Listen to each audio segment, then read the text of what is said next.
তারেক রহমানের দেশ গড়ার কার্যক্রমের সঙ্গে থাকতে চান সশস্ত্র বাহিনীর অবসরপ্রাপ্ত কর্মকর্তারা। আর বিএনপি নেতারা বলেছেন, খালেদা জিয়ার স্বপ্ন পূরণে ভোটাধিকার ফিরিয়ে আনতে হবে। দেশের মানুষের নিরাপত্তার দায়িত্ব অন্তর্বর্তী সরকারকেই নিতে হবে। শফিকুল ইসলাম রিপোর্টে বিস্তারিত।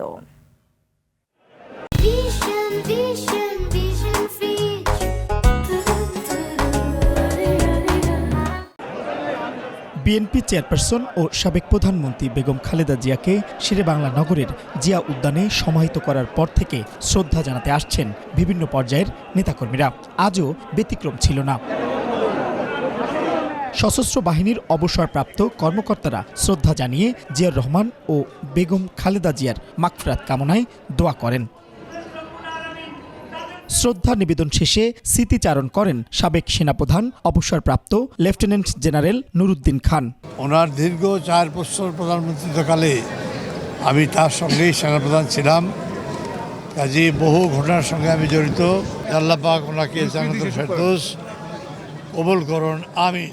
বেগম খালেদা জিয়ার আদর্শ ও সশস্ত্র বাহিনীর মূল মন্ত্র একই বলে জানান অবসরপ্রাপ্ত মেজর জেনারেল ফজলে ইলাহি আকবর। আমরা এখানে যারা সশস্ত্র বাহিনীর রিটায়ার্ড অফিসার আছি, এখন বর্তমান চেয়ারম্যান তারেক রহমানকে আমরা সেই কার্যক্রমে আমরা ওনাকে সহায়তা করতে চাই দেশ গড়ার। ইনশাল্লাহ আপনাদের সবার দোয়ায়, আমাদের সবার প্রচেষ্টায় আমরা নতুন বাংলাদেশ গড়ব। বিএনপির নেতারা শ্রদ্ধা নিবেদন শেষে বলেন, হাদি সহ মুসাব্বিরকে হত্যা করে মানুষকে ভয় দেখিয়ে নির্বাচন বানচালের চেষ্টা চলছে, তবে গণতন্ত্র ও ভোটাধিকার না ফেরা পর্যন্ত লড়াই চলবে।